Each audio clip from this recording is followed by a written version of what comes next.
Go. YouTube universe, thank you for tuning in to the VOR podcast. We're covering a big deal topic tonight. The topic, let me put this up here to show you. Aliens. Aliens, yeah. Everybody's talking about aliens. And so we're going to talk about aliens. Now, as kind of a rule with VOR, we don't want to, I call it chase ambulances.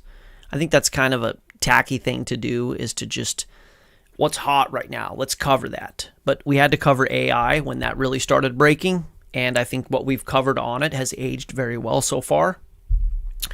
And now we have to cover aliens. Why? Why do we have to cover aliens? Well, because in 2023, in addition to AI, taking over all of our civilization and climate change issues and forest fires and, wild hyperinflation and wars and all of these kind of biblical apocalyptic things that are going on, well, we also now are catching wind that aliens are real. They've been playing this game since 47, since Roswell. It's kind of give you some, take some back, X-Files. You got Joe Rogan. He's like, we know the government's lying and evolution's true, but aliens, man, they're lying about aliens. I don't know why he's a surfer in this thing, but the Y-Files, I did a reveal of his video about the moon landing. It's like, we went to the moon for sure. NASA's telling the truth, but they're also hiding that there's alien bases. So basically, if I wanted to change my channel to official vanilla conspiracy, I could just say aliens are real and get 1 million followers probably. Because the world loves aliens. Yep, they could totally wipe us out and kill us. If they're like a real thing, they could be our overlords and just, whatever. Just take our planet, say you're not on your planet anymore. If they can get here from wherever they're coming from, they certainly have better technology than we do. But it's like, hey, at least it's not the God of the Bible. That's like the sentiment. So the world's like really crossing their fingers at this aliens thing. It's legit, right? I mean, think about all the things that you can get with aliens. Hey, there's no God. The Bible's a fairy tale. We're just animals in a meaningless universe. Darwin was right. We can have sex with whoever we want to. It's like unlimited things that can happen if just aliens are real. Other than they could totally wipe us out. But that's okay, because at least it's not God. And probably if they wiped us out, it would be loving. There'd be an inclusive judgment on us. Hey, we're not judging you. We're just taking your planet and killing you. But don't worry. We're not judging you. It's all good. So what has happened officially? Well, a whistleblower came out and blew the whistle. That's what they do. It's kind of their thing. The whistleblower, if you've watched the hearings, came out and said that, aliens, UAPs, it's a thing. The government's hiding it, and blah, blah, blah. He can't say things, but he can say things. And I'm going to show you a clip here of what's come out and kind of a little bit of the sentiment of the world about this thing. Now, I don't know who Breaking Points is. Independent media, they say. I doubt anybody's independent. We're independent, and you see the kind of funding we get, so I doubt they're actually independent, but whatever. This is some sort of journalist, media outfit. And this is, if you're not aware, Ducks Are Best here in the comments said that he didn't know what's going on with this alien deal. Well, here's what's going on. This happened in Congress this week. Big day yesterday. Had to hold it all in. Like your Super Bowl saga. This was the Super Bowl. We had the UFO hearings that happened on Congress. I was there live in person on Capitol Hill. It was absolutely electric energy. I talked to some of the press people who were involved. They said they had rarely seen so many people who were interested. There were hundreds of people lined up outside, many of them Breaking Points fans, so shout out to all of you who I got to talk to a little bit yesterday. I think we should take this opportunity to just go through some of the most important events that happened during the hearing. If you're interested, Jeremy Corbell and I did a live reaction right outside of the Capitol that I referenced earlier in our show that's available currently on our YouTube channel. But to me, this moment's going to stick out above everything. It's what all the news outlets picked up. Backstory, I was sitting at the press table with all the other reporters, and when Dave Grush said the words non-human biologics, there was an audible gasp, not only at the press table, but throughout the entire room. The energy was just absolutely insane. Here's the moment that I'm talking about. Let's take a listen. If you believe we have crashed craft, stated earlier, do we have the bodies of the pilots who piloted this craft? As I've stated publicly already in my News Nation interview, biologics came with some of these recoveries. Yeah. Were they, I guess, human or non-human biologics?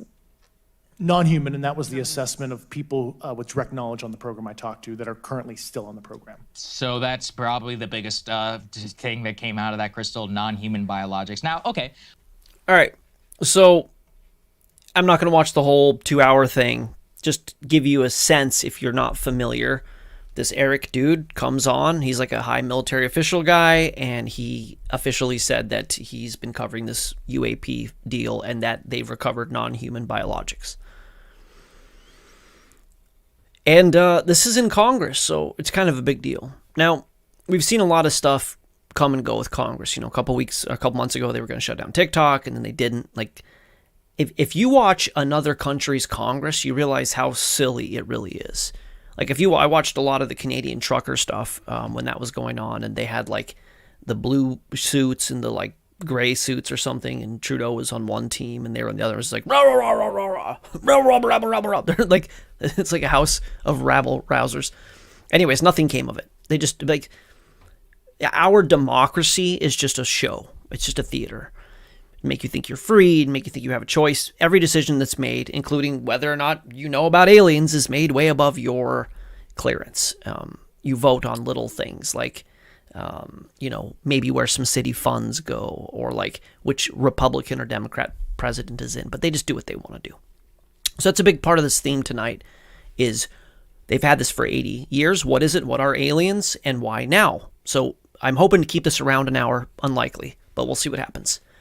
I do want to warn right now, well, a lot of parents let their children watch this show. I'm trying to not say as many S's and F's.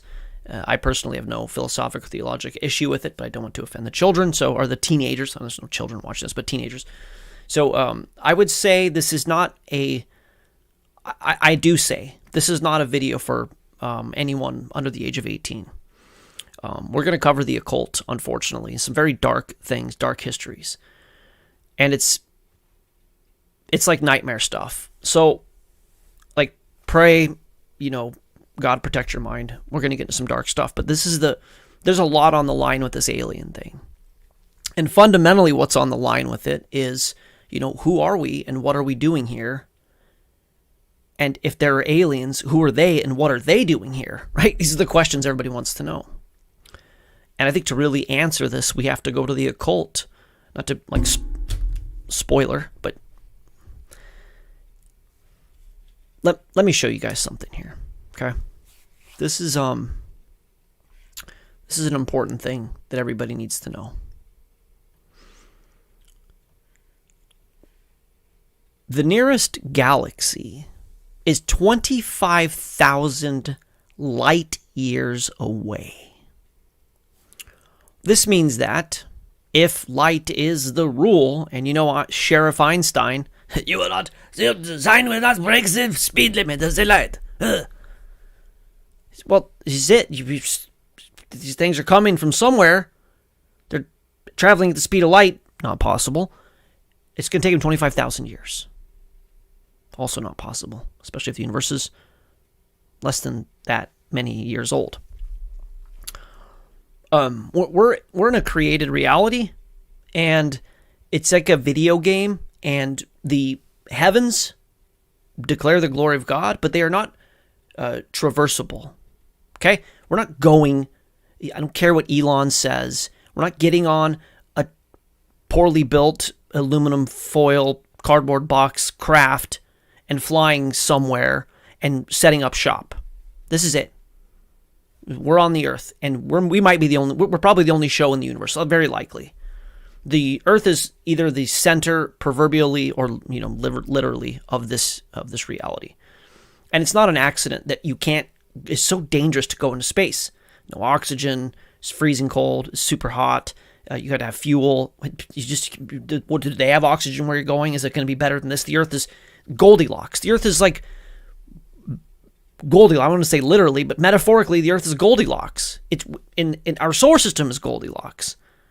We're not going anywhere, and they're not coming from anywhere. Okay, life doesn't create itself.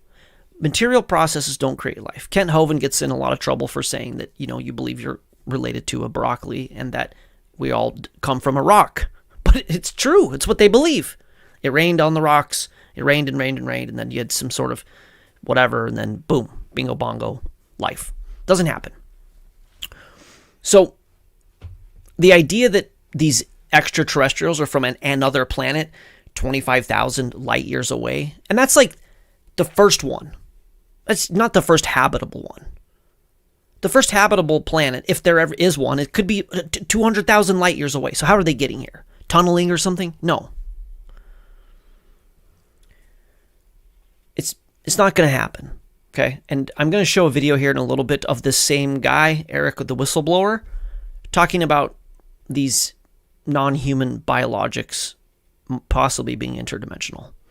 And that's a big step that we need to go to here in a minute. The idea that life creates itself, I just need to really hit home with this. The idea that the conditions would be in favor of life creating itself and that life would create itself is nonsense. I mean, Bono from U2 used to say that with atheists, he admired their faith. He admired their rigor. If you want to believe, like, sure, I get it's a bazillion planets, but if the chances are zero, it doesn't matter how many planets there are, the chances are always going to be zero. Like you do a math problem, when you're a kid, you're learning math, and it's like, okay, what's 0 times 0? It's like a 0. What's 0 times 5? 0. What's 0 times a 10? And as a kid, you're like, what about 0 times a million? Still 0. 0 times a trillion? Still 0. Doesn't matter. Life is not going to happen through random processes. Consciousness is certainly not going to come out of it, whatever happens. Life, wing, consciousness. It's a joke. But people love this joke. People love this joke. People like Richard Dawkins. And this is, I was trying to think of where I really wanted to start this tonight. But we have an entire world of people wondering how we got here. And nobody knows. We all believe something. And with NASA and Neil deGrasse Tyson and Carl Sagan and Richard Dawkins, a huge percentage of this world believes that life is a random happening occurrence. And so if it happened here and there's a bazillion planets, it's going to happen somewhere else. Like, I was trying to find on YouTube asking people, hey, do you believe there's aliens? Because I've seen those videos and I couldn't find any. It's like, yeah, of course there's aliens. It's like the sentiment. You go to any university in this country, and I really want to do this with VOR. I don't know if they'll let me on a university. They'll be like, that guy. I'll go on there with a microphone and a camera, and I'll say, hey, do you believe that there's aliens? And every college kid in the world is going to say, yes, of course I believe there's aliens, because life is an accident and the universe is giant. Is what they always say. Yeah, of course. Well, Richard Dawkins illustrates here something, if you haven't seen it. I'm going to watch it in 1.25 speed. He illustrates kind of the scientific consensus about where life comes from. And I'm going to play this whole clip. It's a 6-minute clip. It's going to be at 1.25 speed. But before he tells you where life may have come from, he tells you where it certainly did not come from. And he tells you why it certainly did not come from the God of the Bible. No bias here. Hello, Professor Dawkins. How are you? I'm Ben Stein. I'm so sorry to keep you waiting. How are you? Fine, thank you. You have written that God is a psychotic delinquent invented by mad, deluded people. No, I didn't say quite that. I said something rather better than that. Oh, well, please tell us what you said. Please tell us what you said. Well, I would have to read it from the book. Well, please. The God of the Old Testament is arguably the most unpleasant character in all fiction. Jealous and proud of it, a petty, unjust, unforgiving control freak, a vindictive, bloodthirsty ethnic cleanser, a misogynistic, homophobic, racist, infanticidal, genocidal, filicidal, pestilential, megalomaniacal, sadomasochistic, capriciously malevolent bully. So that's what... You ever heard anyone in one of my live shows echo that sentiment of Mr. Dawkins?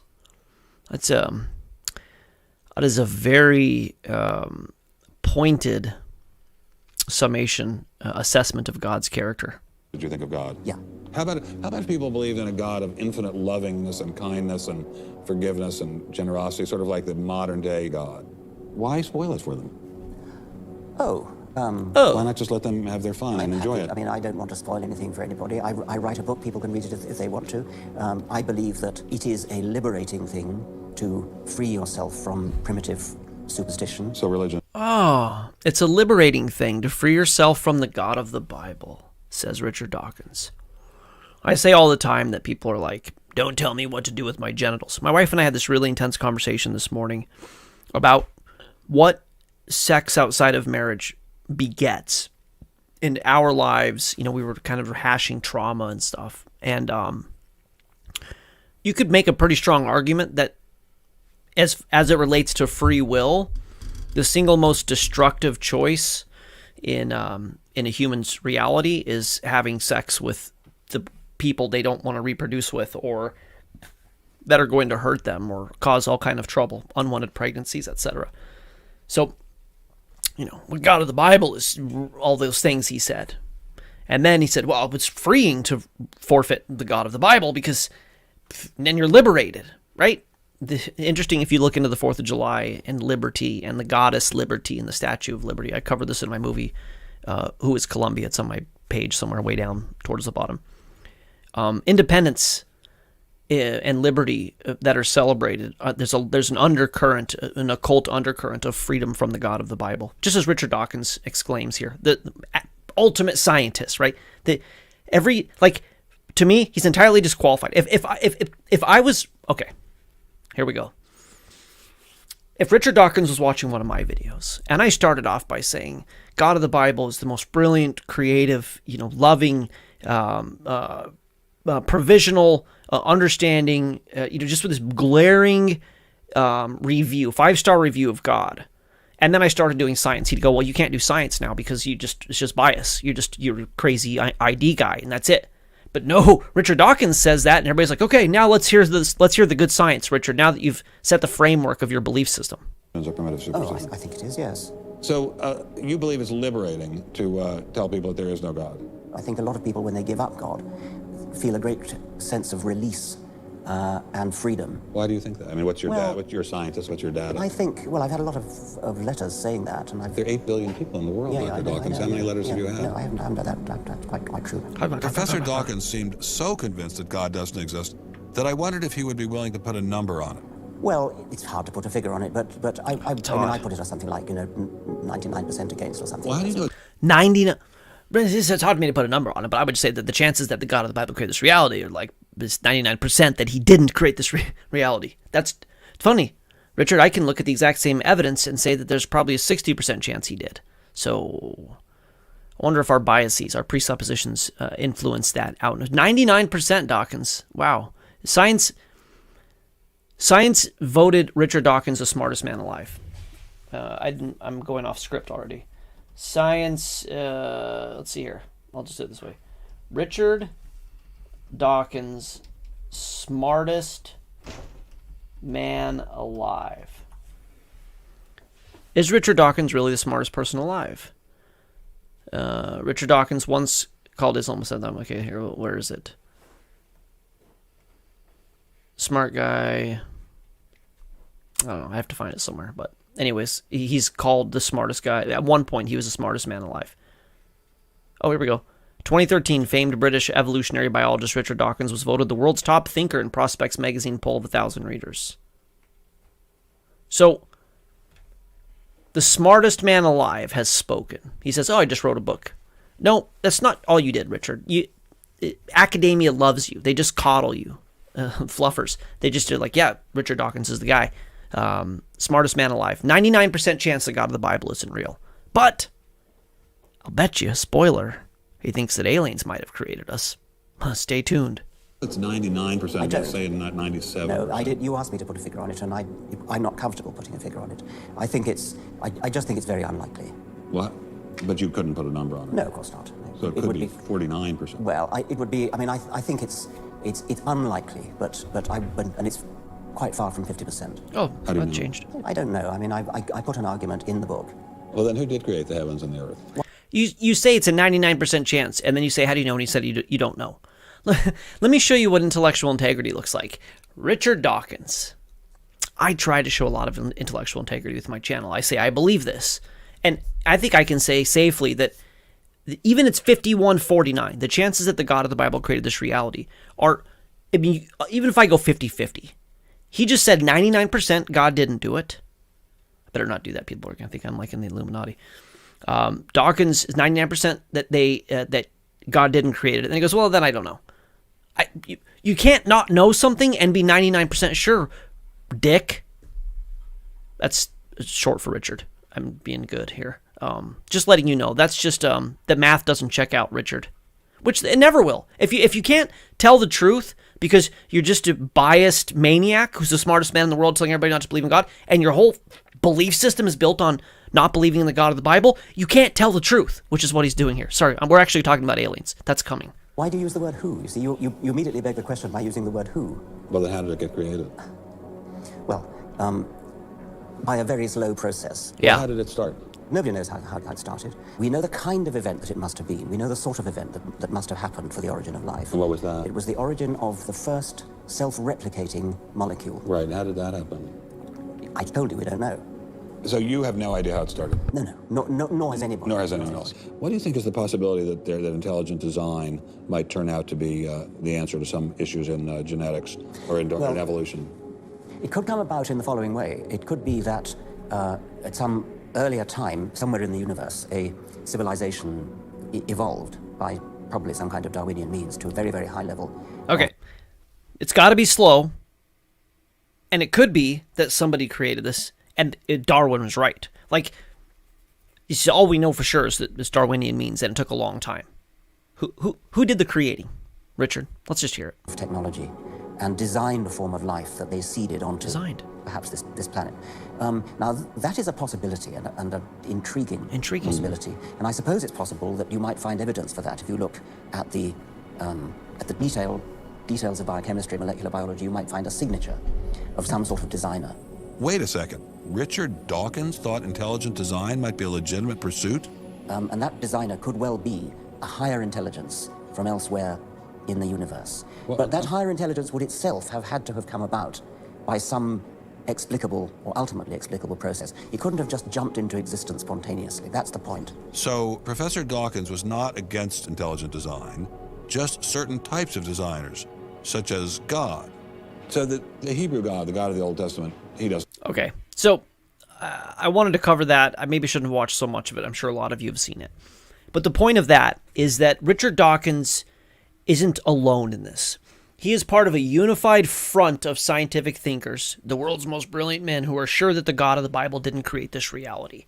But it's entirely possible that through these Darwinian processes and billions of years, that some life form could have arisen through some sort of natural, I guess apparently in different planets, different DNAs happen, just all kind of, I don't know, whatever. But that they could have created life on the earth and they could have brought it here, right? And this is an important thing because this story of the alien creators is not new, and it is right at the core of this alien discussion, okay?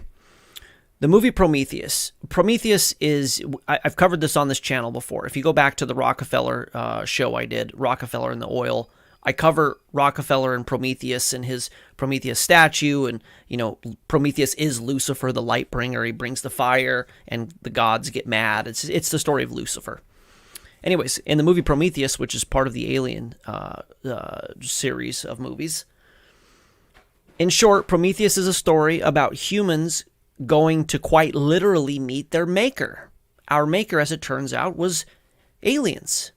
The guy, they're called the engineers, if you've seen the movie. And I was going to play a clip, but they'll totally just shut it down anyway, so the people here would see it, nobody else would.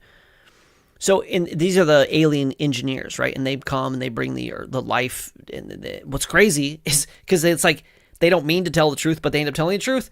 In the movie, they end up totally killing man and being like demons, which is really funny. Not funny, really fitting that would happen. Anyways, Prometheus tells the story, and it's super occult. Ridley Scott, very occult stuff. So it's not anything new. The idea that aliens exist and they created us. And I mean, this ties right back to Genesis 6 and the sons of God, the B'nai Hai Elohim, coming down and mating with the women, and then God having descended the flood. You could imagine if fallen angels came to the earth and they, maybe looked like these dudes. Like, you could imagine like big, tall, strong, ripped, flying, superpower kind of things. They probably got worshipped real quick, right? It's like, oh, yeah. And then they would have the babies and stuff, and then a film are born, and this begets the demons, and I think demons really fit into this alien thing. But anyways, it's an old story. The aliens create man. And so very quickly you realize that this world unified, aliens are cool, I'm an alien, like team alien, everybody's team alien, is actually a theology.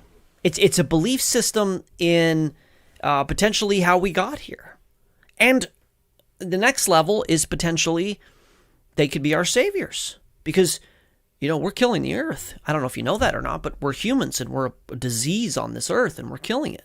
And, only the most virtuous and inclusive people who trust science the most are going to, really be worthy to either stay on this planet or go to the next one, right? Like, if you're the most inclusive and you trust science the most, then maybe the aliens will see your virtuousness and your virtuosity, and they'll just go ahead and take you to their new reality, whatever. Like, this is baked into this thing.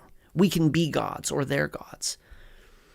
And who, I'm trying to think how to link this together. Who tells this narrative? The fallen angels. What did Lucifer say? You can be like God. One of the beliefs that we have is that he wanted to be God in heaven. I think it's in Isaiah, he said. I think it says that, you wanted to be above the gods, or you were the brightest star, and you wanted to have ascend to the throne or something. I forget exactly what it says, but this is, it bears the fruits, aliens do, of an imposter sentience wanting to be worshipped as God. So, what fruits do I mean by that? I imagine that the History Channel is going to copyright ding this thing. So if it's not on the video, because I have to cut it out for copyright reasons, it's called Ancient Aliens, Aliens in Disguise, Season 18. You can look that up yourself and watch this. It's a couple minutes long. I'm going to play it on 1.25 speed. And let's keep in mind the idea that there's some nefarious seeming fruit related to the modus operandi of the supposed extraterrestrials. Bridgeport, Connecticut, 1953.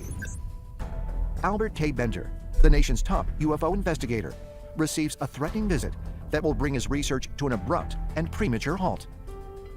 Albert K. Bender founded the International Flying Saucer Bureau. This was during the big UFO flap of 1952, when flying saucers were witnessed over Washington, D.C. and many other areas around the world. Remember that. UFO flap of 1952. I'll make a note of that. And this organization blew That'll up come up big later. within that first year. However, just a year later, he suddenly ended the International Flying Saucer Bureau, and people wondered why. And what happened was that he came home one night, went into his bedroom, and suddenly these three dark, shadowy figures materialized through his wall into his bedroom. They were wearing the hats and the overcoats. They had glowing eyes, and they smelled like sulfur. According Are you serious? Sulfur aliens. Mm-hmm. Yeah. From planet Sulfur Town. We are Blazed Lorf. We come from planet Sulfur Town. Don't mind the smell. We're sulfur-based organisms. The red eyes. You ever smelled sulfur? Makes your eyes burn. Nothing fishy here so far. It all checks out. Vamping through the walls, smelling like sulfur. All good. All good, Rich Dawkins. to Bender, the three entities communicated with him through telepathy, warning him to discontinue his UFO research and stop publishing his influential magazine, The Space Review. Afterwards, he became ill and didn't eat for 3 days. After this experience, Bender was repeatedly visited. He said they gave him headaches, they controlled him telepathically, and he ultimately gave up his UFO researches and stopped publishing the Space Review, in which he documented UFO sightings throughout the world. He told the people that had been subscribers and he was working with, they told me, we come from a very, very far distant place in the universe. Very long ago, in a galaxy far away, is the planet Sulfur. They're like so, like not like original. They're just like very. Where are you from? Very, very, very far away. And we've been traveling for a very, very, very long time. The guy's like, that checks out. I mean, so far so good. And we have been coming and going from your planet for some time. What? We cannot allow you. What? We've been coming and going on your planet for a long time? Woo! That reminds me of something. Job Uno. In the land of Uz, there were sulfur people. No. Okay. One day, the angels came to present themselves before the Lord, and Satan also came with them. The Lord said to Satan, "Where have you come from?" Satan answered and said, "You know, roaming throughout the earth, going back and forth on it. Stinking up like sulfur with my red eyes. You know, standard stuff." I didn't even think about that before. That is really wild. He told the people that had been subscribers and he was working with, they told me, we come from a very, very far distant place in this universe. And we have been coming and going from your planet for some time. That's like exactly from Job. Where have you come from? From roaming through the earth, going back and forth on it. I've been coming and going on the earth for a long time. That's wild. Yeah, that's these extraterrestrials. And okay, so who knows if this would be believed? I don't know if we have to go any further. But, I mean, we're going to go further than live, but on this. But it's like,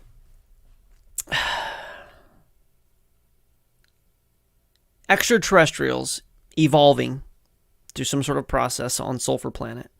And then they come from very far away, and then they vamp through the walls with red eyes, and they smell like sulfur. And they're like, yeah, we're coming back and forth, up and down on the earth. Obviously, if we're, 30 minutes into this or something like that. That's crazy. We're that far into this. I haven't even gotten started. I don't know how to break these down and make them smaller. 40 minutes into this, and yeah, they're not life forms from another planet. Okay, they're demons, and not only are they demons, we kind of know how it started, because this is an important part. The Bible doesn't talk about aliens other than that Job verse. A couple other places that kind of allude to the idea. But it's not in the paintings. They're like, oh yeah, there's a saucer. No, there's not. It's in the hieroglyph. No, it's not. It's in history. No, it's not. There's no talk about aliens. It's not in... Napoleon's not like, and then one day we were... I don't know how he speaks like that. One day we were driving around. That's how Napoleon talks. And on our horses, and then we saw the UFOs. It's not happening. Nobody talks about it. They don't exist for all intents and purposes until this event. This is this is very likely, quite possibly, I'm trying to think of the right way to describe this without being sensationalist. This is Lamb. Aleister Crowley opened up a fissure in the fabric of space-time. And he brought this character walked into his room and said, I don't know what he said. I shouldn't try to do his voice. Don't like accidentally. Yeah, anyways. Yeah. Aleister Crowley did this. How did he do it?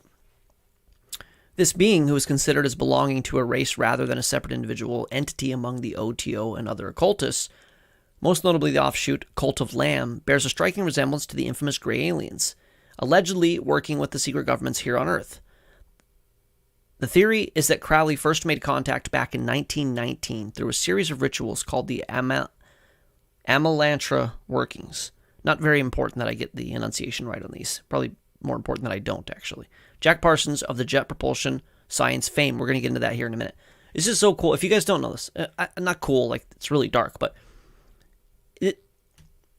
everything you were taught is wrong, okay? And NASA, Jack Parsons was like the first guy, like NASA extended from this weird occult thing that was going on. Hitler and Nazi Germany, they were into the occult. John Dee, back with Queen Elizabeth. This isn't new, okay? People want arcane knowledge about the heavens and the universe, and they elicit, or they go out to find this information in the netherworld. They go through crystal balls, as John Dee did. They do, ayahuasca or other kind of things. They do rituals, blood rituals, sex magic, all these things, and they end up making contact with interdimensional beings. And these interdimensional beings know a lot more about technology than the humans do. You could talk about the Book of Enoch here and the Watchers and teaching them about metallurgy and war and makeup and pharmaceuticals and all of these things. So Jack Parsons, just your standard kind of tortured kid, bad upbringing, got into blowing things up and then got into the occult and did all kind of terrible, horrible things. And we're going to watch a video, like a 8-minute video. It's really dark stuff. So that's one of the things I was warning you about earlier. But just to show you kind of how far down they went with this Babylon working. Yeah, Jack Parsons was doing demonology and sex magic and learned how to make rockets. And this is where NASA started. So nothing suspicious here. And then, obviously Werner von Braun, that was Operation Paperclip, and that was the Nazis. And they got a lot of their technology from Hitler's occult endeavors. Let me see if I was going to do this a little bit later, but I'll just pull it up now. I never know how the order is going to go. This is Yale University. Hitler's obsession with the occult. The Nazi fascination with the occult is legendary, and it's often dismissed or widely overstated. But this is one day in August 1909, a young man dropped by the Vienna office of the Austrian occultist Jörg Lanz von Lebenfels. Pale and shabby in appearance, the man politely introduced himself and asked whether he might order some back issues of Lanz's self-published periodical, Ostara. Lanz's Ostara was dedicated to propagating an esoteric doctrine known as Ariosophy, which prophesied the resurgence of a lost Aryan civilization peopled by Nordic godmen. So it ends up being the same thing. White elites, or European. This is where a lot of the social Darwinian stuff comes in. A lot of the theory of evolution. This is how dark this all is. A lot of the theory of evolution is actually tied to this right here. This thing that I'm reading you. Our history is so much more complex and interesting than the one that they teach you. Ernst Haeckel, who does the Haeckel's forgeries, and I covered that in a couple of my videos. Go watch my video, The Dark Roots of Evolution. Ernst Haeckel was a major philosophic contributor to the rise of Nazism, the Nazi ideology, National Socialism Party, whatever. And Hitler loved him. He loved, what's his name? Haeckel. And he loved Madison Grant. Said his book, The Passing of the Great Race, was his Bible, Hitler said. Anyways, it's a lot of these ideas that we can evolve to godhood, Ray Kurzweil, this evolutionary process that we can become God, right from Satan in the garden. The occult ideology helped give rise to this philosophy, this religion of evolution as well. So very dark stuff. Prophesied the resurgence of a lost Aryan civilization peopled by a Nordic godmen, right? Fallen angels. Touched by his visitor's sympathetic appearance and earnest demeanor, Lanz offered the young man some copies of his magazine free of charge, and 2 crowns for the streetcar home, whatever that means. The visitor, according to Lanz, was Adolf Hitler. So we could go deep into this. The Thule Society, we're not going to, but they're probably Goebbels and Mengele and all these people. They're probably consorting with demons, and this is why they were so far ahead of the game. So very heavy stuff going on, unfortunately. But a lot of these technologies arise out of this. When I say that NASA is Babylonian space magic, I try not to just say things. I mean, actually, I say a lot of things, but when I say something like that, or science is a religion, or it's a fairy tale, I'm not just trying to, like, ad hom them. This is an ancient practice of divination, which the Bible says not to do, of consorting with demons, fallen angels, for information. It's an exchange. A lot of times it's exchanging disobeying God almost as a currency, or doing horrific, terrible things unto sacrifice, etc., torture, for getting arcane knowledge. I actually am going to show this really quick. I wasn't sure if I was going to or not, but I'm going to. This is in that vein. This guy named John D. I keep wanting to do a video series on him. He is one of the original priests of the religion of science. He's a magician. Possibly James Bond was inspired by him. Possibly Merlin was inspired by him. He was Queen Elizabeth's head magician guy. And just kind of picking up the theme of this arcane occult knowledge and what they're getting from it. We're only going to watch a couple minutes. And again, if YouTube takes this down for copyright, it's called Queen Elizabeth's Magician, John D. If you watch this, pray before you do. It gets into Enochian magic and a whole new alphabet, the Enochian language. And it ends terribly when the demons just keep stringing John D and his accomplice along and making them do worse and worse things. They end up having to do this wife swap thing, and it's just terrible. It's really dark. And then at the end, they're finally like, the demons are like, are you serious? You still think we're angels? We told you guys to swap wives, and you think we're fighting for the good? You're an idiot. We're demons, and we've just been messing with you this whole time. He's like, call me silly.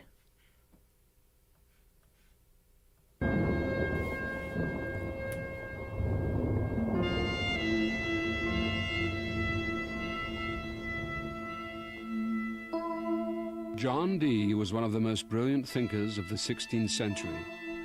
A true Renaissance man, he was at the forefront of scientific and philosophical thought in one of the great ages of learning and discovery.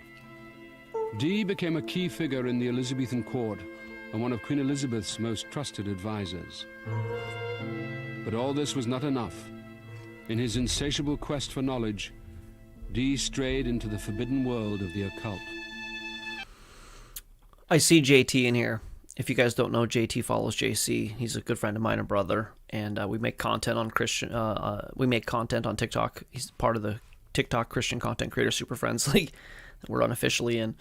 Anyways, he's covered this quite a bit. Real magic, like the real dark stuff. And him and I discussed this a little bit. And something you have to know is that science is magic. It's a religion. It's both. This is nothing new. The priests, the magi's in Babylon, they were the astronomers and the magicians. The pharaoh's priests, or whatever they were, doing the magic with this. They had some sort of magic science technology. They had staffs that could turn into snakes also, and they could also turn rivers red. Some quantum physical, esoteric, who knows what they were doing.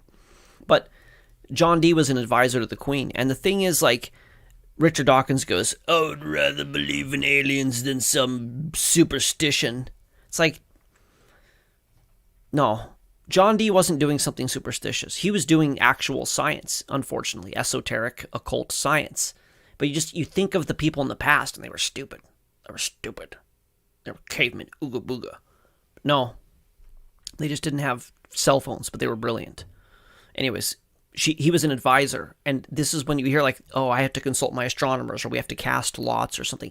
There was something tangible happening, right? We believe we're forced into philosophic materialism and theologic materialism because of the nonsensical Einstein's wrong, universe is locally real, Darwinian, all there is matter, reality. It's wrong, and humans are sick, and we're getting nowhere, and we're devolving, and we're not doing better. Because we've renounced the substrate of this reality, which is something non-physical. These individuals back then had effect, and they knew things. You know, it's how do they build the pyramids? They were getting information from potentially entities that were involved in the creation of this universe. Like, if the fallen angels fell after the universe was created, then they were like, they like saw the code. They saw. Anyways, these people weren't stupid and they weren't superstitious. He was trying to find the very essence of life. He was trying to find the secrets of the universe. And for John Dee, that meant communing with angels, communing with demons, risking his soul. I seek the treasure of heavenly wisdom and knowledge. So why do they condemn me as a companion of hellhounds and a conjurer of wicked and damned spirits? I seek the counsel of heaven. Why do they say I'm a hellman? And then, this is early in his writings, and then they straight up come out and tell him after like years of this, dude, we're demons. Stop it. How stupid are you? We're not angels. She's like, why are they calling me? I'm just looking for the mysteries of the universe. I'm looking for the glory of the heavens. No, you're not, dude. Like, read the book, read the Bible, pray, stay away from the other things. You are absolutely consorting with demons. Anyways, that's a very interesting documentary, and you learn a lot about the darkness that's going on. So anyways, it's not a topical thing. This is these things that Aleister Crowley and co were doing are real things. They're it's weird to say that they're real and immaterial, but they are. Both can be true. Anyways, Jack Parsons of Jet Propulsion Science fame, we're going to cover him in a minute, was also a member of the OTO, and subsequently he practiced a form of rituals called the Babylon working, which not only reopened the portal Crowley sealed years prior, but ripped open a bigger tear in the interdimensional or space-time fabric, a tear in which the closure was not an option due to inadequate knowledge or careless neglect, unlike Crowley. So I'm not a guy that's going to like talk up Crowley. But basically, in my research, Crowley, the beast, you know Crowley with the pyramid hat and stuff. Very evil. But apparently he really regarded this magic as like not to mess with, right? Like Wu-Tang Clan. And so he did his thing and pulled Pan in, and then he closed the door. He was like, hey, Pan. Oh, man. This isn't good. Then they closed the door up. And he was quoted at one point of saying that these idiots don't know what they're getting themselves into. If you've seen that clip of the guy who plays Sauron, I think in Lord of the Rings, what's his name? Christopher Lee, saying that real Satanism, real dark magic. I almost want to play that clip. I'm not going to. He's familiar with real Satanism and its power and how dark it is. So Crowley was like, dude, these guys don't know what they're doing. And it turns out Jack Parsons may have been like trying to conjure up a lover, which ties into like the beginning of the movie Weird Science, which I'm going to be doing a video on at some point related to AI and Jack Parsons and all this stuff. I try not to focus on the dark too much because we're trying to make this just about God and the Bible. But unfortunately, when it comes to aliens, I have to cover this because it's dark and I try to represent the truth. And I tried to warn you that this gets dark, but it's just everybody runs around like, the aliens are going to free us from the God of the Bible. We can do whatever we want to with our genitals. Climate change. It's just understand the fruits of this and how dark it is, and it smells of sulfur for sure. So, anyways, the idea is that elaborate use of what they termed sex magic, and I've read about this.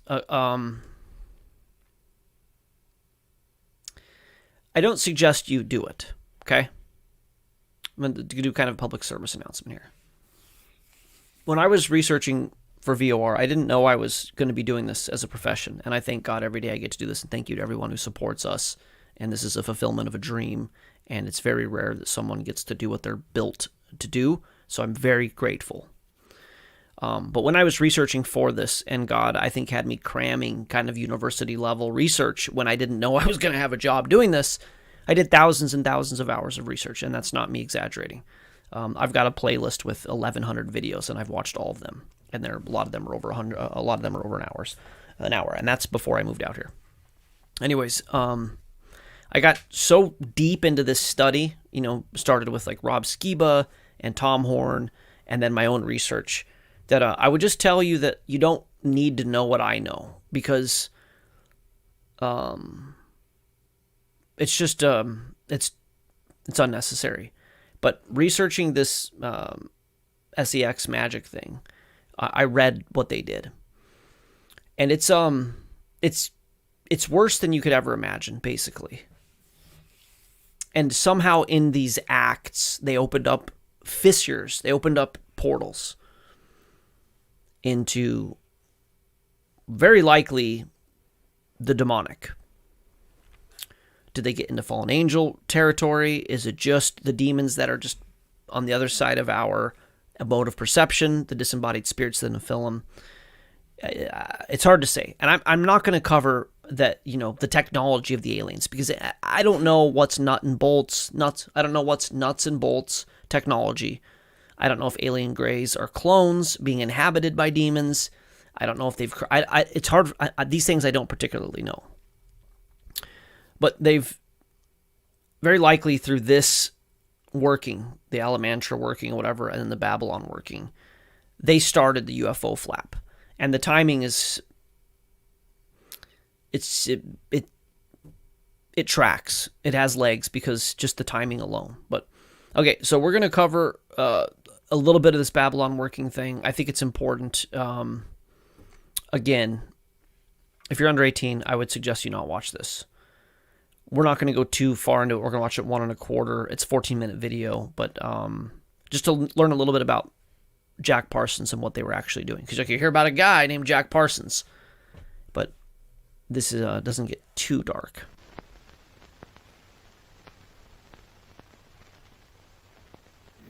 Ambition and insanity are not that different from each other. Both have worked together to help the human race accomplish strange and amazing goals. To the majority, many goals are far too complicated to even imagine being possible. But once in a while, there comes an individual who sees beyond what the rest of us can even dream of. This is the story of a flawed genius, the madman who inspired him, and the con artist who tried to help him. This is the story of Jack Parsons and the Babylon working.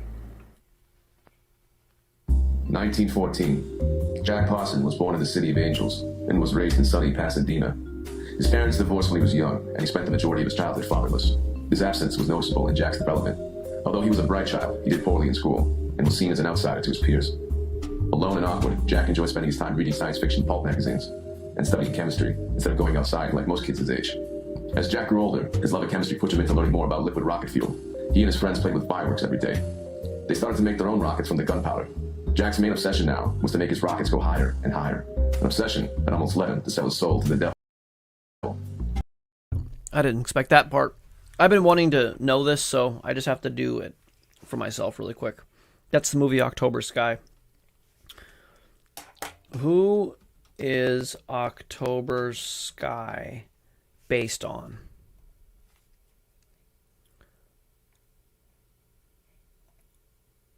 Homer Hickam. Okay, that's good. I should have researched that on my own time. I apologize. I didn't think it was about Parsons, but they kept showing that clip, and I wanted to look and see if that is. Because in October Sky, they don't get into the occult at all. Let me rewind it a second. Sorry about that, guys. Now was to make his rockets go higher and higher, an obsession that almost led him to sell his soul to the devil. After being expelled from boarding school for blowing up a toilet, Jack continued to have a hard time getting the proper education he wanted to pursue. His family wasn't making enough money, and he couldn't afford his college tuition anymore, so Jack had to drop out of school. The remaining chemistry credits he earned got him a job at the Hercules Powder Company. The pay was low, but Jack was still following his obsession. Work kept him busy, but Jack still made the time to attend public lectures at the local university. While in attendance, Jack met renowned physicist and aerospace engineer Theodore von Karman. The two struck a friendship of mutual admiration, which gave Jack access to the Guggenheim Aeronautical Laboratory. With access to state-of-the-art equipment, Parsons joined a team of like-minded Caltech graduates. Their first priority was to build a rocket engine. The team was well known around the campus for their dangerous experiments. If something blew up, you knew it was by their design. These near-death experiments with explosives earned them the nickname, the Suicide Squad. Or you could call them by their legitimate name, the Galset Rocket Research Project. When their experiments got too big for the university to handle, the Suicide Squad moved to the Devil's Den in Pasadena to do more complex research. The U.S. Air Force took notice when Jack and the squad successfully built the J-2 rocket. The Devil's Den in Pasadena. I wonder if this is where they built Martin Marietta's. I'm sorry for doing research on air. Devil's Den, Pasadena. I'm going to just look up Martin Marietta.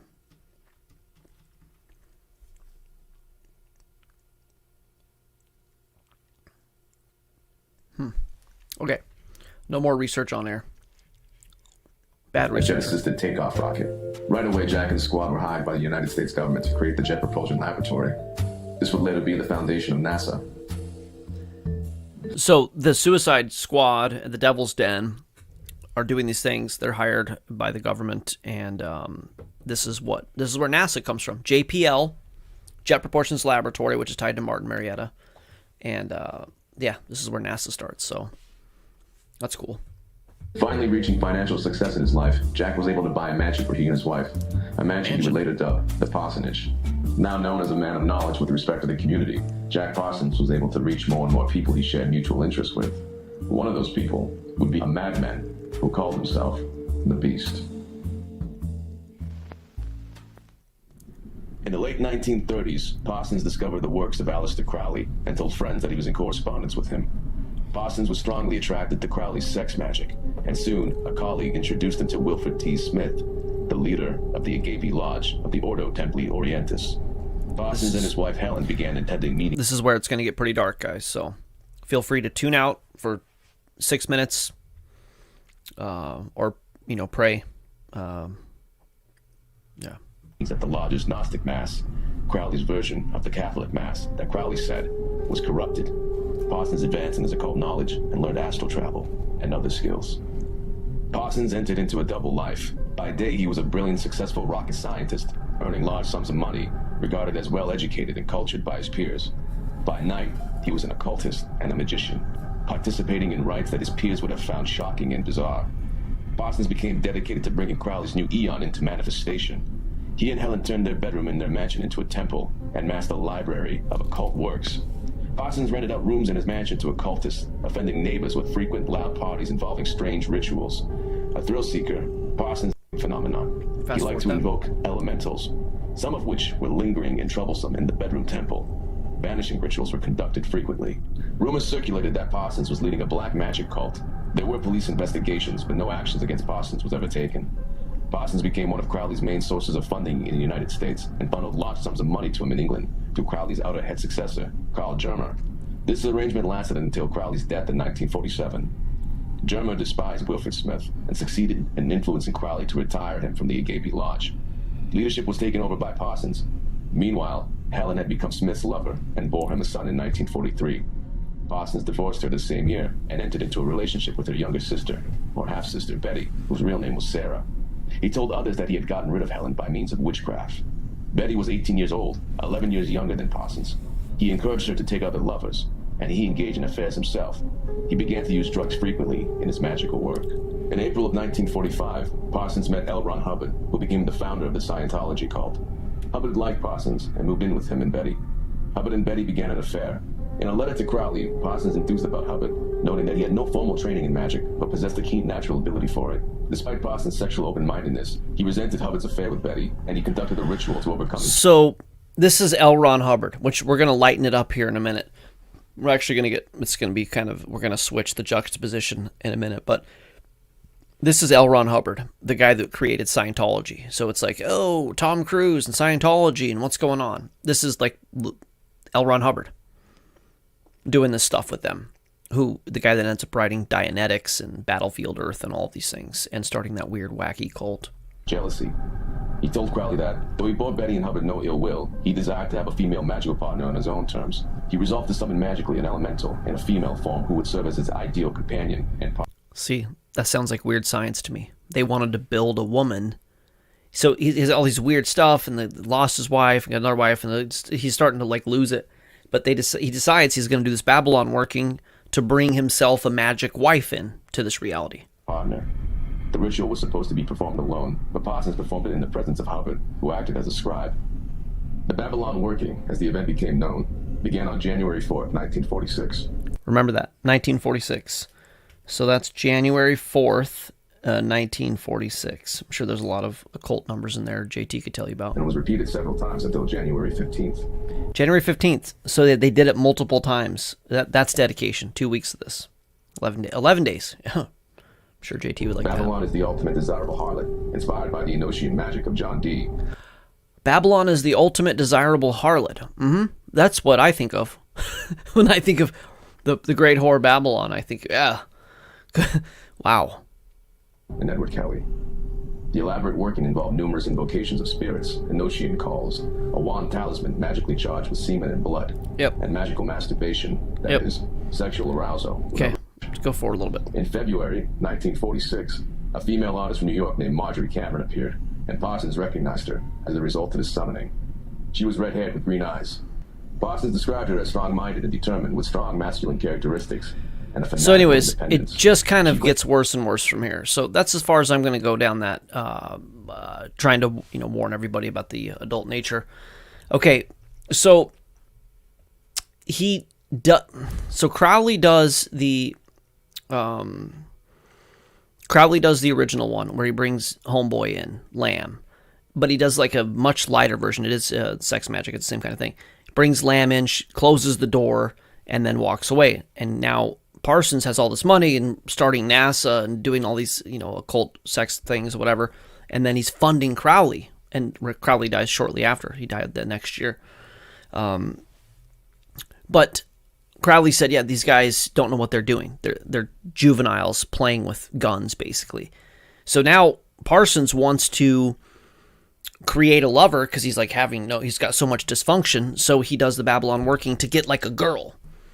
And she's supposed to be the moon child and the whore of Babylon, etc. But the idea is that in this, the Babylon working not only reopened the portal that Crowley had sealed years prior, but ripped open a bigger tear in the interdimensional space-time fabric. A tear which closure was not an option due to inadequate knowledge or careless neglect. And very shortly after that, Jack Parsons blew his face off. He had half a face, died in a terrible explosion. It took him hours and hours. It ends really bad. He doesn't close the door. This is 1946. So, the Babylon working was a series of magic ceremonies or rituals performed from January to March of 1946, where they rip open this fabric. Then what happens? Pretty interesting about the actual timeline. Now remember, UFO lore really begins, at least in the American context, Roswell, New Mexico in 1947. But Grush actually told us, revealed something pretty interesting about the actual timeline. Now remember, UFO lore really begins, at least in the American context, Roswell, New Mexico in 1947. But Grush...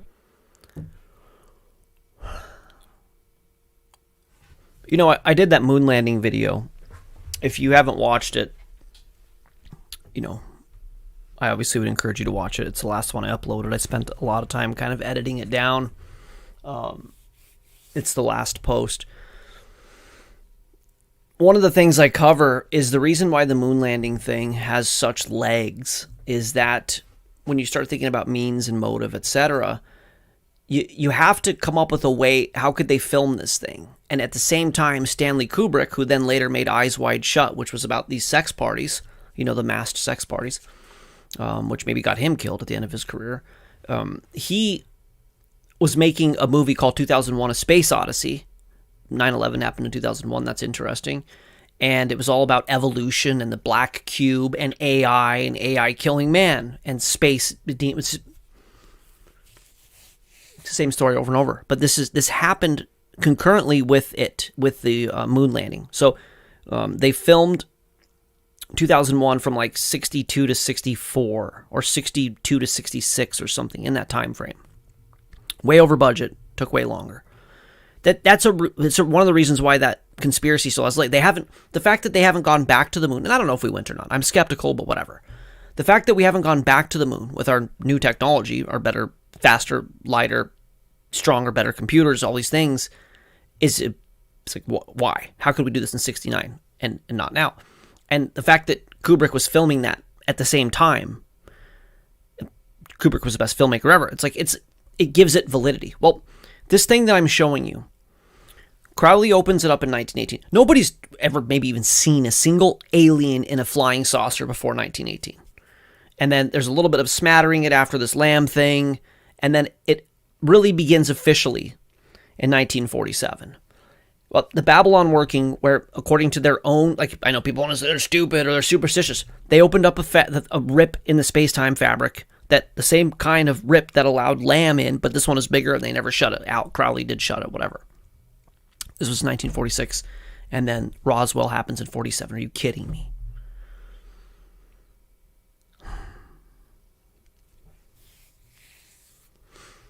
I bet you the guy with the smoke eyeball, the black smoke eyeball sulfur experience. I bet that happened after 46. Just a guess. So did they actually maybe open up a fissure in space-time and allow the demons in, or the fallen angels or something? That's what I think it is, especially when you see the fruit that it bears. Now, another thing here is back to like the darkness or whatever. This idea of something coming in and doing sexual things to you. This is a big part, the alien hybridization. They take you, they get you pregnant, they take the baby out, they do the weird mutilations, they do all these weird things. That's not anything new either. They just used to be called something different. They were called the incubus. The incubus was a figure that came at night and sat on your chest and they take you against your will sexually. And I was researching that for this, and this is, I'm not going to get into it, but there's a lot of this kind of magic stuff on YouTube, unfortunately. But what are incubus and succubus? This is how to summon a real succubus. Don't do it. Don't do that. Signs a succubus or incubus spirit is around you, and this is not a Christian lady, I don't think. Cyber witch.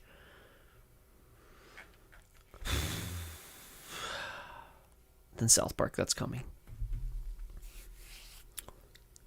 This impish, shadowy figure that is in your bedroom. How to get in there. It's on your chest. It's taking you against your will. This is not a new phenomenon. Okay? This has been around as long as man's been around. It's been called different things. The jinn, which is where we get the term genie, fairies, trolls potentially, incubus, succubus. These are things that have existed. And largely, there's like a psychological component. Trauma, the occult, people that are into the occult. Everybody's just not open to this kind of thing. Praise God. But things that you can do in your life to open these doors or whatever, again, a lot of them is trauma, and parents did things. Like a lot of houses were like occult stuff. Like, be careful of all of those things. But these open these doors, and then you have these experiences. The devil is really slick, unfortunately, and he's crafted a unlimited bandwidth deception for a time such as this. And it's been in the works for 80 years. And this alien thing, I'll be kind of vulnerable here and say I'm not like a big end times, beat the end times drum guy. But I've had two things on my list that would really confirm to me that we're pretty much there. And the first one is the building of the third temple in Israel. When that happens, it's on. Like, it's on. And the other one is alien disclosure. And I know they seem like disparate ideas, but this alien thing has unlimited potential for the agenda of the system, whatever you want to call it, the satanic system, the beast system, the secular materialist system, whatever we want to call this thing. It has unlimited bandwidth. Because, think about it. God of the Bible isn't real. Got rid of that guy. You don't have to worry about what we're doing with our genitals. Evolution is true. Life happens randomly. We're all in a meaningless universe, pale blue dot. And think of all of the ways that they could use this. Well, These people, the aliens don't like. This belief system, the aliens don't like. There's too many people, the aliens say. Aliens are here to work in an agreement, a global accord.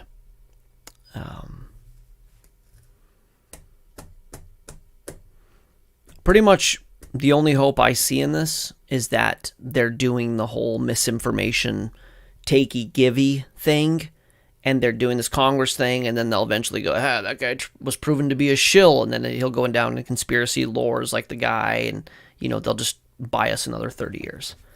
That's kind of the best case scenario I see with this. If they're going to actually go full disclosure, everything's going to change. And I don't know what direction they're going to go with it. I particularly, I don't know. But perhaps this video here, let's see if I can find the right one.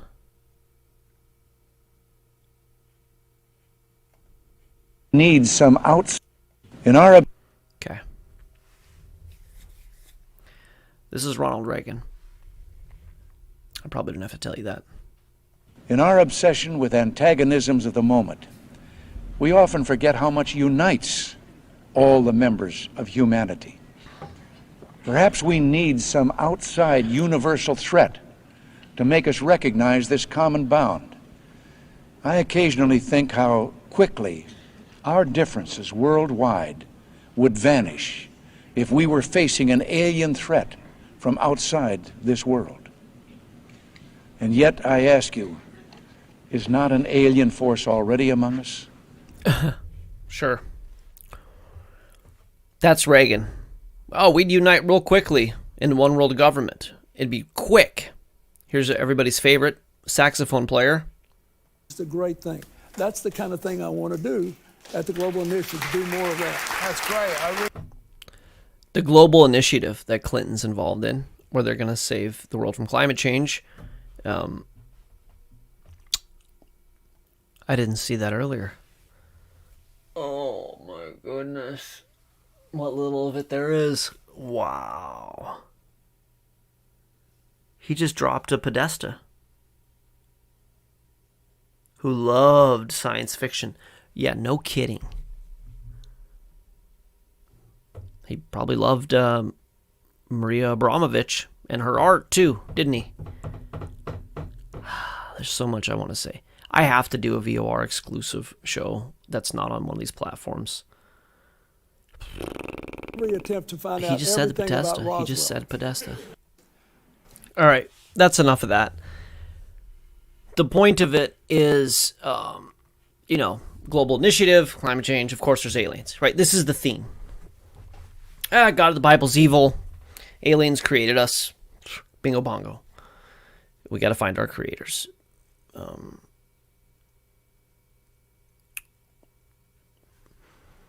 The potential that they have with this one, and I guess if anything, I didn't really know I was going to have a public service announcement in this, but most of my Christian brothers and sisters know.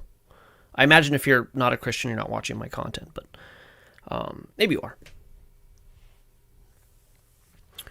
You know that aliens are not from another planet, likely. And if you didn't know the things I showed you tonight, now you do know those things. But if they don't backtrack on this, if they don't back down,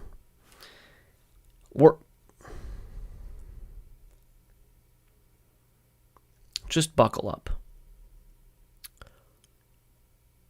Because this will be the wholesale dismissal of the God of the Bible and anyone holding on to that ancient superstition when the new religion of science has replaced it, and could very likely be used as a justification to,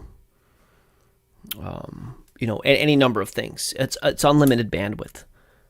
Very concerning. And the fact and the way that the world is celebrating this, science is right, God is dead, oh, aliens are friends, like,